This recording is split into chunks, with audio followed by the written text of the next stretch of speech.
How to make 10K a month wholesaling arrest record leads. Guys, my name is Rick Ginn, and today's video, we're talking about how to find people that have been arrested to make 10K a month.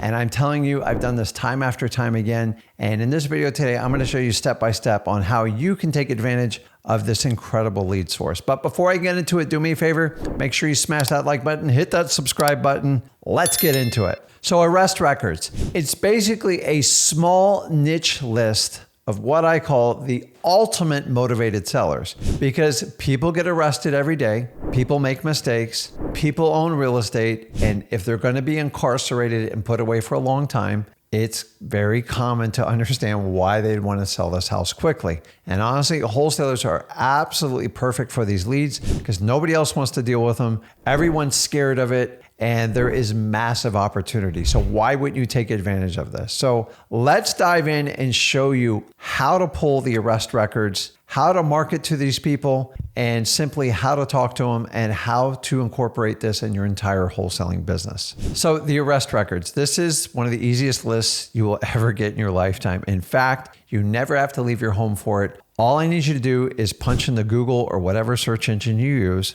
and put in there your county. So like I'm in St. Lucie County, and then I put arrest records. That should pull up most likely your local sheriff's office, and some of you have local city police departments. You can do both. And by the way, I do both, and you can do it for all the areas around you if you're doing it virtual or local markets. And then basically what you do is you pull up the arrest records. Now, guys, I really don't want to get into people's businesses. I just want a lead for my wholesaling business. So you are looking for people that recently got arrested, and I'm going to give you the criteria right now. You ready? Number one, it's got to be a felony. If it's not a felony, you're wasting your time. So if they're not arrested for a felony, strike it off your records. Number two, I am going to run through the list of types of felonies that are most common. Now, DUIs are by far going to be 80% of the people that you deal with. A lot of people get arrested for DUI. It's not the first time they get arrested. The second time is usually pretty bad. The third time they go away for a super long time. So after their first DUI offense, if they're habitual offenders and they keep breaking their probation, they're going to wind up going away to jail. This is by far the most common one you deal with it. The other ones that I'll add to that list, battery, fraud, and basically parole violations, and basically theft. So that's a run of the gamut. Now, keep in mind, I'm not here to judge people. Nobody's perfect. People make mistakes. I really don't care. Now, I want you to understand safety is of the most important thing to me. So if you're uncomfortable, if you're going to visit these people in person, make sure you bring somebody with you. And if you're a lady, honestly, I would do most of this virtually. In fact, the arrest record leads is so perfect for virtual wholesaling. It's ideal. Now, I will tell you, I've never had a problem other than all the drama that arrest people deal with. So they're actually called arrestees, and they have a lot of drama because they got a story behind it. And remember, as a wholesaler, your number one skill set is listening. You've got to listen. No different than in any other part of wholesaling. The better the listener are, the more information you get, the more information you gather, the better you can respond to solve their problem. People that get arrested are no different. In fact, I actually think they're pretty safe because most of them are on parole. They're on high alert. They cannot break any laws. And for this reason, I don't think it's a big deal. But once again, I want you to be safe. Go during daylight hours if you're visiting them. And if you're a female, I would definitely bring somebody else with you because I want everyone to be safe. Now, a couple things to look out for. As I said, when they have multiple offenses for DUI, that's the sweet spot because they're risking jail time. And what happens is when somebody gets arrested and they're going to be incarcerated and they've violated their parole, and basically on a DUI, every time you get arrested, the penalties go up stiffer. So when you first get arrested, you usually get off with a slap on your wrist and you get a couple years parole. Now, I'm not a police officer. I'm definitely not a lawyer, but I'm just telling you how I see how it goes. The second time, you're going to do a short stint in jail. You're going to get a big fine, and you're going to have a lot of restrictions on you for probably the next 3 to 5 years. The third time you get arrested, you're going away. And usually the minimum's 3 years. I've seen it as much as 5 and 7 years because the judge is trying to teach them a lesson. If you keep repeating this, I'm going to make it more painful. Now, when those people go away, what I'm going to do is research to see if they own property in that county. How do I do that? I just pull it up on the property appraiser site, John Smith, see if he owns a property. And usually their address will correlate with the address that's on the police report for what they got arrested.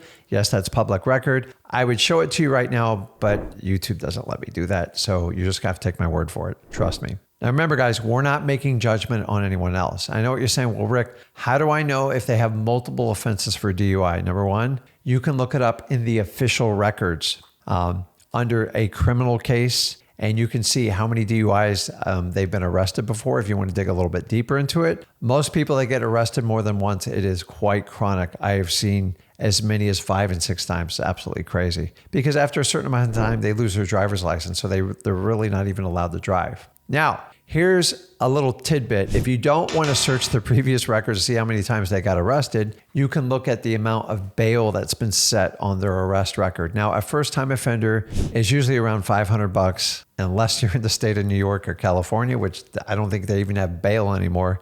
But I don't know. Someone can verify that in the comments on me here. But usually the higher the bail amount, the more serious the offense is. So $500 is pretty minor. When you start seeing 1,000, start paying attention. When it gets to 10,000, they're usually at risk to go to jail. And that's where I want you to pay attention. Once it gets into the $1,000 mark, pay attention. Now, here's how it goes. When people have to raise bail, a lot of times, say if it's $10,000 or $25,000, most people don't have that kind of money in the court system. So they go out and find what we call a bail bondsman. And by the way, check out, I've done videos on bail bondsman, how to get leads from that. That's in another video. Just do your research on that. You can find it there, or I'll attach a link below here on it if I can. But they put up $1,000. If it's a bigger amount, say like $25,000, they'll take a couple thousand up front, and then they'll put a lien on grandma's house or mom's house. And if that money doesn't get paid, or there's some sort of court violation, then they're going to foreclose on that house. Guys, this is why people that get arrested need wholesalers. No realtor is ever going to help them out of this jam.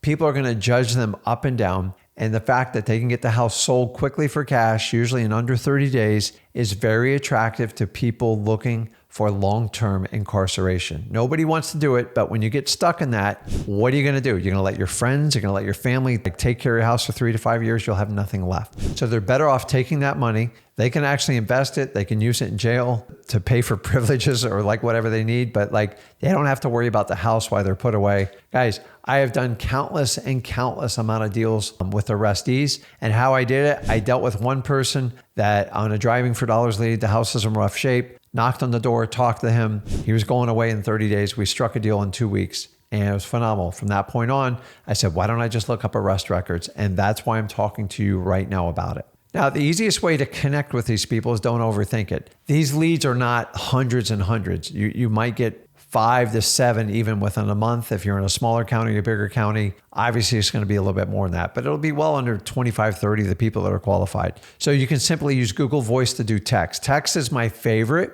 because arrestees like to communicate in text because that's how they mostly communicate. Don't ask me why, but they like it. Now, your job on a text is to convert them to a phone call. The other way you can do is cold calling. One of my other favorite way to do it is reverse driving for dollars, just putting a sticky note on that. And I would definitely change the message on that sticky note because you want to make it a little bit more urgent. And I'd say, hey, John, I got a quick question. Please call me back, Rick. I would expand on the note a little bit more because they're a little bit wary when people get sticky notes. But either way, guys, don't complicate it. It's cold calling, texting, and putting a note on the door through reverse driving for dollars. That's how you reach out to the arrestees. And then everyone's like, Rick, what do you say to them? Well, here's what I don't say. I said, John, I saw you got arrested and I know what you did, but I want to buy your house. No, don't even talk about being arrested. Just say, hey, listen, John, I just want to know if you had interest in buying the house. I'm looking to buy a house in the area for cash. I thought your house looked like a good fit. Is it something you're open to? That's it. And then you've got to let them tell you what's going on.